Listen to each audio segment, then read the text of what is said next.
Okay, good evening, and thank you for tuning in and coming to find out a little bit more about the MEP. Obviously, normally we'd do this at school, but things being as they are, we'll do it over technology and hope that this all works fine for you.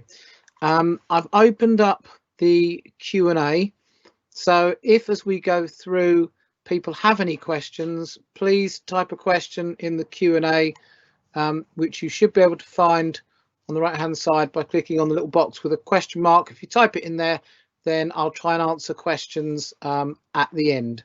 Okay, so what I intend to do this evening is to tell you a little bit about the MEP program itself and a little bit about why we do the MEP, what's it about, and what your children would gain if they wanted to be a part of that. Okay, so I'm going to disappear and I'm going to put up a PowerPoint and I'll start talking over that. Okay, so we're talking about the MEP. So I was going to start off by telling you a little bit about the context at MVC. So if we go back to 2015, we conducted a whole curriculum review, and languages was just one small part of that. As a result, we made a decision to change the languages that we were offering. So if we went back in time, we were offering French as a language to all children in year 7, and then we added German for most children in year 8. And then we allowed some children to take up Spanish in year 10 as a GCSE. So what we did was we looked at the numbers of children that we had taking languages, and we looked at the national research into languages, and we said, well, what would we do if we set up a school from scratch? And so we decided if we set up a school from scratch, probably our 2 languages would be Chinese and Spanish in terms of how widely spoken they are, how useful various organisations feel that they would be for our children and our pupils to be learning. So that, having decided that those were the 2 languages, we then made the decision to say, well, we didn't want to put hierarchy in, so we were going to have both of those languages if we went ahead. Changing to Spanish, that was fairly simple, and we did that. That was fairly quick and easy. But changing to Chinese, a whole different ball game.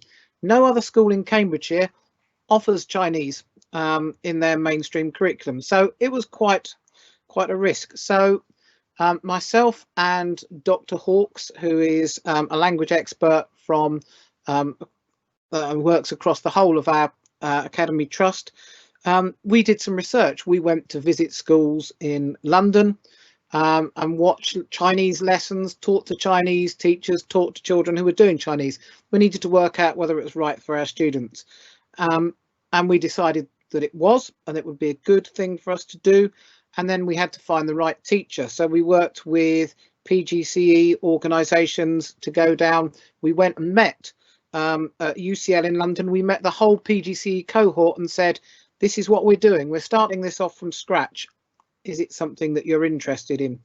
And we knew if we didn't get the right person, we wouldn't do it. So we did find somebody, and we appointed Mr. Fan in September 2016, and that's when we started offering Mandarin. So just year 7 at that stage, and then obviously we're rolling it through the school. 2018 it was through to year 9. We needed a second teacher, which is a bit of a relief for myself, because it meant there was some continuity if Mr. Fan, for example, moved on to another school. So we now have 2 Chinese teachers, Mr. Fan and Mr. Chen. And then moving forwards, we have first GCSE group is now in year 11, and there's 26 of them who are going to sit Chinese next summer. And this year, in year 10, we have 33 GCSE students. So we have 2 groups of Chinese. One of those is an MEP group, and one of those is a non-MEP group. And those numbers compare to, in the final days of us having French, the last 2 year groups that went through were sort of 9 or 10 students. So it's increased our languages take up at GCSE, which is what we wanted to do.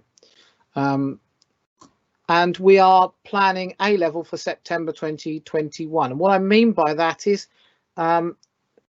obviously, we're the only school offering Chinese. We knew that there needed to be progression for our students who wanted to take it further. So we've been working with Combaton sixth form, and we have arranged that we will be helping them offer Chinese from September 2021 and working with them to do that. Okay, so that's the general sort of situation at the college. In terms of the pupil views, this is the sorts of things that they were telling Ofsted. These are quotes from the last Ofsted report that we had. So the children then who were speaking to the inspector were really pleased that they were doing Chinese. Interestingly, when we put together the publicity video for this year, if some of you have been on our website, if you look at the Open Evening tab, there's a little promotional video. We've got some students speaking in that, and a number of them mention the fact that they're doing Mandarin as well.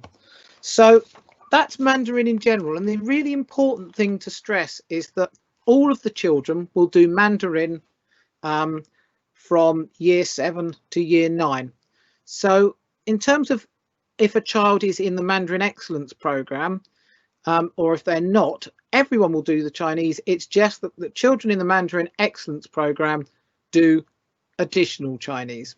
Okay, so why Mandarin Chinese? Well, this is what the MEP itself, the Mandarin Excellence Programme, says about it. It's none of it's really surprising. It's all the things that are backing up why we think that speaking Chinese is important. What it also doesn't say there is that by doing this, we were trying to open up languages to more children, because different children enjoy Chinese. Some of the artistic children enjoy it because they like writing the characters. Some of the mathematical children enjoy doing Chinese because it's effectively code breaking, and it's logical, and they like that. And whilst the characters themselves, can be difficult to get your head round when you start, when you actually get further advanced in Chinese, it actually becomes easier. And part of the reason for that is that there are no tenses.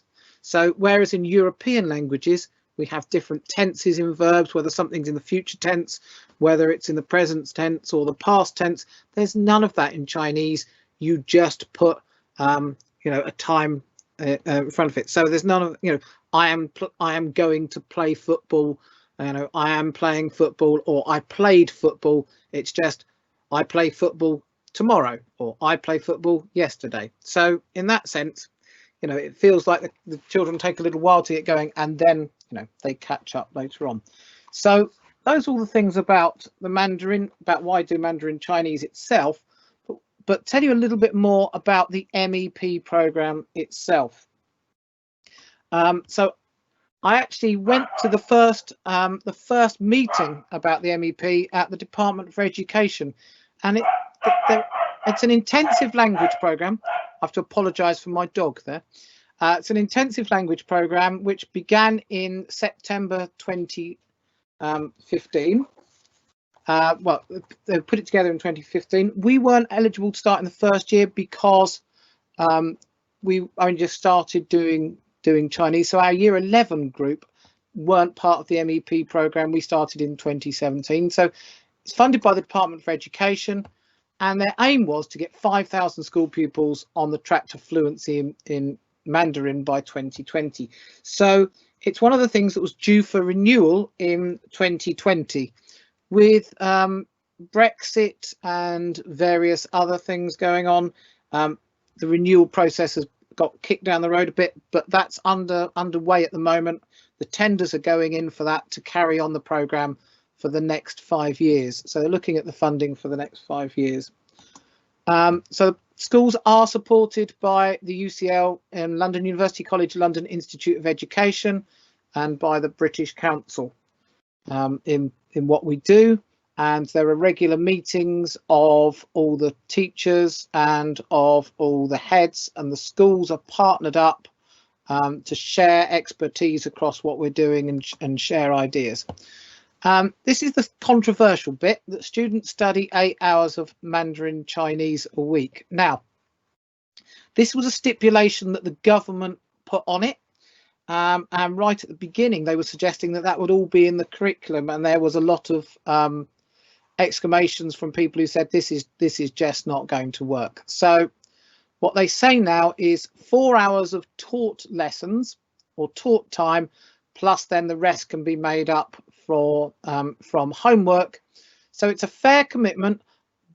Whether it's actually 4 hours of homework, you'd probably have to ask the children who are currently doing, but it's a nominal 4 hours. If it doesn't take them quite the 4 hours, then that's just because they've done it efficiently, and we won't tell the government. Okay, so in terms of that, in addition to those lessons, then the children have what are called intensive learning experiences, and year 7. So we run a year 7 week every year, and we have done things such as go to the British Museum, go to Chinatown, and Chinese and do some other Chinese activities in school. And these are all paid for by the funding from the MEP itself. Little questions popped up, which is what happens if the funding doesn't continue. Well, I'll talk about practicalities and things in a minute, but basically the way we put the MEP in was that I knew when it started that it was something that might last, might not, might last the full 5 years, we don't know. So we've built in that system whereby we can just go back to the children who were doing the extra hours in the MEP to having what would be a normal curriculum, or we could do it. What we haven't got is children who are missing lots of other subjects in order to do this MEP. So one of the things that we were very keen to do, for example, because some of the schools where they might do 2 languages, they took the MEP children out of the other language and used that time to make up the 4 taught hours. We didn't do that, so the children will still do Spanish, and that was because we wanted to leave the full offer open. We didn't think it was fair to ask 11-year-olds to condense their curriculum in that way. So if the funding runs out, we will revert to our normal model. Because we teach Chinese to everybody, it means that we'll still need the teachers that we've got as well, so there won't be an issue with the teachers as well. Okay, so those are the sort of things we did with year 7. Now this is where it gets a little bit complicated, because then the plan has been that there is a trip to China, and the first trip to China for year 8 children happened in 2018, and our year 8s went in 2019. They spent 2 weeks in Xi'an, and overall 800 children, the children on this MEP across the whole country, went to 12 different cities in China. All their accommodation was paid for, plus there was a £350 towards the flights. So, and then we were able to support some children as well and pay a little bit of the cost through our funding. So when our year 8s went in 2019, the whole MEP class went, except for one child who made a conscious choice not to go, but we were able to support all the rest in going. We were due to go in 2020 in July, but obviously the coronavirus put paid to that. So, they're currently trying to work out what they might do. There's talk about changing this trip to China from year 8s to year 9s. So it might be that your children, if they are on the MEP, would get to do that trip in year 9. At the same time, we did put in a Chinese exchange, because we were conscious that we had lots of children in school who were doing Chinese and who might want that experience as well, but weren't on the MEP trip and weren't in the MEP program. But that trip was for slightly less than a week, and I think that probably cost upwards of about £700 or £800. This one was much cheaper because of the subsidies, and was for 2 weeks. And the children, thought it was amazing. So we've got some pictures here. So this is our group in China, and some of the things that they did. So what they would do is they'd spend the morning learning, because it's supposed to be intensive learning. So they have taught sessions in the morning, and then they would go out and use their Chinese in the afternoon. So they're going to a market, they're bartering, they're doing various other activities, all in Chinese. And these are some of the pictures from their trip over there. Okay. So practicalities, as I said earlier, we were quite keen to make sure that we didn't narrow the curriculum of these children. So what they do have is they actually have 3 hours of Chinese in their timetable, and other children have 2. In year 7, we've got that lesson will come from the life skills lesson that they have in year 8, and in year 9 we've previously given one of the humanities an extra lesson. So in year 8 children have 2 hours of geography and 1 hour of history, and the MEP class have 1 of each. Okay, so we've tried to take it from somewhere where they would still be able to access the curriculum for all of their other subjects. So we were quite keen to do that, partly for being able to reverse it should we need to, but also be able to keep options open, because I was thinking as a parent myself, I wouldn't want to be narrowing down my child's choices and options when they get to year 9 and year 10. And so the model that we've got doesn't do that. So there is a 4th taught hour. That's usually in our enrichment program. So that's 3 o'clock till 4 o'clock, one night of the week. So that's when we do the 4th hour. As I said, there is the nominal 4 or notional 4 additional hours of online self-study and homework, but most of our children will tell you that it doesn't take the 4 hours. In addition, the MEP group is a distinct class for most subjects. I think we're just trying to be aware of that because they have this extra hour of Mandarin, it changes the timetable for their other subjects. So in year 7 we have an MEP group, in year 8 we have an MEP group, in year 9 we have an MEP group, and then we have the other classes. So that group is nominally sort of mixed ability, but obviously people who are taking extra Chinese have a tendency to be sort of middle or upper ability children within that class. So we do have a vetting process, because we do need to make sure that they will cope with the demands that are associated with it. And it's a distinct class for some of their lessons in year 8 and year 9, and some of their lessons they're in with they're mixed in with the rest of the year group. Okay, we expect pupils to take Mandarin GCSE, because we rather hope that if you're committing to doing extra Mandarin to start off with, that you would then want to see that all the way through to GCSE, but it isn't a requirement. So I'm a realist, and I'm not going to make anybody sign up to do 5 years of Mandarin. Obviously our hope is that they will enjoy it and they'll want to carry it on to GCSE, but we do appreciate that depending on how the option blocks work and how the options fall, they may have another passion that they want to do in that. Okay. A couple of questions that have popped up. Are we planning to run an exchange trip again? The short answer would be yes, as soon as we can. At the moment, we're working with our partners in China to think about how we can do some joint activities without obviously the exchange at the moment, because schools aren't allowed to run any trips right at the moment. Okay, and would the children need to get collected from school in the after school lesson?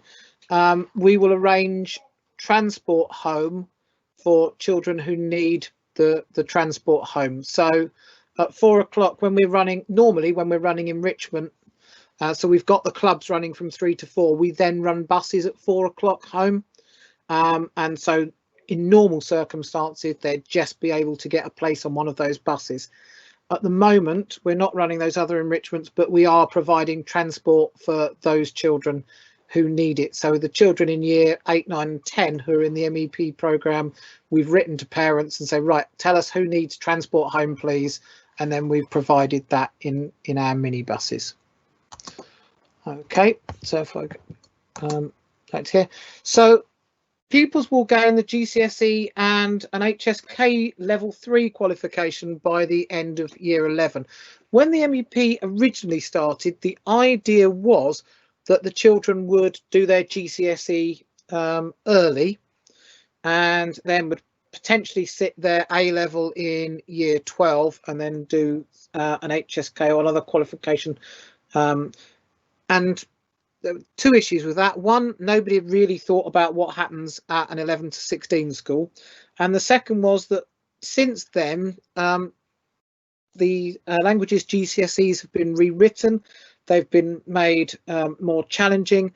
And the teachers in the first cohort, one of the advantages of us being in the second MEP cohort is we get to learn from all the people that are going through it for the first time, said actually what they think it's not possible to do it in year 10 unless you want to get reasonable grades and not great grades. And obviously the idea of this is to get really high grades. So the decision was made, say, what we'll do is we'll do it to the year 11 and then we will get, you know, higher grades than if we weren't doing the additional Chinese. So we've put the HSK level 3 qualification in year 10 as an additional qualification that the MEP children will get.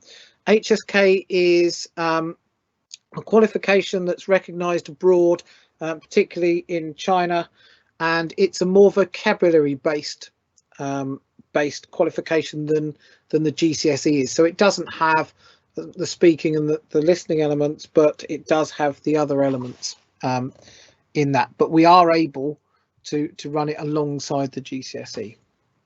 Okay. Now that's about the end really of what I have to say. I've hopefully answered a few questions as we've gone along. I don't know if there's any more questions that people have. Obviously, if you do think of any questions, please let me know. I've got a question here, which is, what day will the after school lesson be on? At the moment, I don't know, because it will depend on the two teachers. What we'll do is we'll make sure that we'll try and get that information for you and send that home ready for the next part of this process, okay, of deciding if people want to do it. One question people sometimes ask is, if my child decides to start the MEP and then decides that they don't like it, can they stop doing it? The short answer is yes, you can, because I'm not going to make anybody do something that they really don't want to. So what that does mean is that the MEP class has the potential to get smaller over time as students move out, because once we get going, then as the children accelerate ahead of the rest of the other children, then it's not possible for new children to move into that class. What there is in terms of to guarantee the funding as well is that there are tests at the end of every year. They're fairly lightweight, but they have to do a test in reading, writing, speaking and listening. They're called hurdle tests. Some of them they're all done in school, in lessons. Some of them are done online. Some of them are not. And then these are all just benchmarked against other schools. The reason for that is because in order to keep the funding coming, then the IOE has to show to the DFE, the government, that the children are making accelerated progress. So the way they do that is that they set some benchmarks for the different years, and then we just do tests. If the children don't do very well on those tests, then they don't get thrown off. It doesn't matter. It's just a way of trying to say, well, actually go back to the government and say, well, we can tell you that 80% of the children across the country in the MEP programme have got to this level. Okay, so they're not anything really to worry about, but they are part of that course. Okay, we've got a few more questions here. Okay, so where can Mandarin A level be studied? As I said at the beginning, when we started offering Chinese, we were conscious that there wasn't any local provider offering it. So we've made a commitment with Combatant Sixth Form that they've agreed to offer Chinese and Mandarin at A level, and we are helping support with that, which obviously makes sense because we're the people with the expertise and the teachers. And one of the things that we've learnt from lockdown really is that a certain amount of remote teaching mixed with live teaching and going across there works. So it is likely to be, certainly to start off with for the next few years, would be some MVC staff going over to Combatant and delivering that A level over there. Obviously, as hopefully that grows, then they might look at getting their own teachers and doing various bits over there. But there is a commitment from our trust to be able to provide progression for children beyond year 11. Somebody asked about the group size. Well, we would cap any group size at school. We try and cap at 30. We've got 32 chairs in any room, but we try and cap group sizes at 30 in case somebody else comes into the school and needs to go into a particular group. What we wouldn't want to do is to say, oh, you've come to school, you should be in this group, but there's no room, so you'll have to go in another one if it's not the right group for them. So the MEP would start off at a maximum of 30. We might stretch it to 31, but as I said, once it starts, it can't get any bigger. It can only get smaller. Okay. So I think I'll probably answer the next one. What happens if my child joins the program and then is struggling with it over time? Well, we'd liaise with you about that. And as I say, some students dropped out. We've had 1 or 2 students drop out in a year from the classes. So we might have 1 drop out 1 year, maybe no one the second year. But we have 1 or 2 small numbers we've had drop out, and that's fine. As I said, that's partly why it needs to be a joint decision with your child. Obviously, our hope is that they really enjoy doing the Mandarin and they can see themselves getting better. They enjoy being part of something special. So in the year 7 one, we do try and link up with other schools that are doing the program, so that the children do get to understand they're part of a national initiative and part of something special. So when we went to the British Museum, we've been with other schools and we've gone to other schools to do joint activities and things like that. Okay, there's a question. Are there any resources and support for parents whose children are studying Mandarin? Yes, there are some particular, the resources that you'll get home from school that are all produced by Mr. Fan are really high quality, and there's lots of materials in there to help support, because again, it's similar to the materials we use with just Mandarin in the whole school. It's just a little bit more accelerated. We've got a language program as well that the children can use at home called Go Chinese. In fact, our resources are actually being shared across the country with different schools because of the quality that they are. Because what I said at the beginning, when I started the Chinese, we deliberately did it. It was a rollout program. So I was saying, when we appointed Mr. Fan, we said, look, year 1, you are only going to be teaching year 7. Therefore, you've got a lot of spare time on your on your timetable, and that is to make sure that the resources that we have for 7, 8, 9, 10 and 11 are fantastic. Also, the main Chinese textbook that's used in this country was written by one of our governing body. So we've got lots of access to additional support and things like that. Assessing suitability to get onto the MEP. Well, what we would do is we tend to do a little assessment towards half term, and obviously we'll be asking people to nominate themselves, or you to nominate your children as well. So it's really going to be a mixture of things. The primary thing is that people have to want to do it, so they have to be motivated. We will have a look if we think that children are struggling in some of their other subjects, then we will ask the question of whether they'll struggle with the extra demands that the MEP puts on them. But that, it's usually we'll have a little test of how well they're doing in class, and their attitude, and do they want to do it. Okay. So sort of answers the next one. What will the children have to do to be accepted onto the MEP? So that's like we said, if we end up with typically we've ended up with sort of about the right number,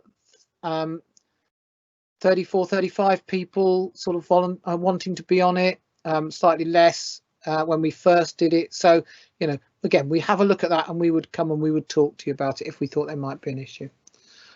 Is there likely to be additional pressure on other subjects? No. As I said earlier, the only lesson that they miss is in year 7 is life skills, which used to be citizenship, and it's and it's study skills and various other bits and pieces. It's the sort we looked for a subject that would be, if you like, the least worst, and then in year 8 and 9 then they can cover the history and the geography in the 1 lesson a week that they get. It used to be 1 lesson a week for history and geography. We were able to give them an extra lesson when we removed dance from our curriculum a couple of years ago, and so they're used to being able to teach it in 1 lesson. As we said, obviously the class in the MEP tends to be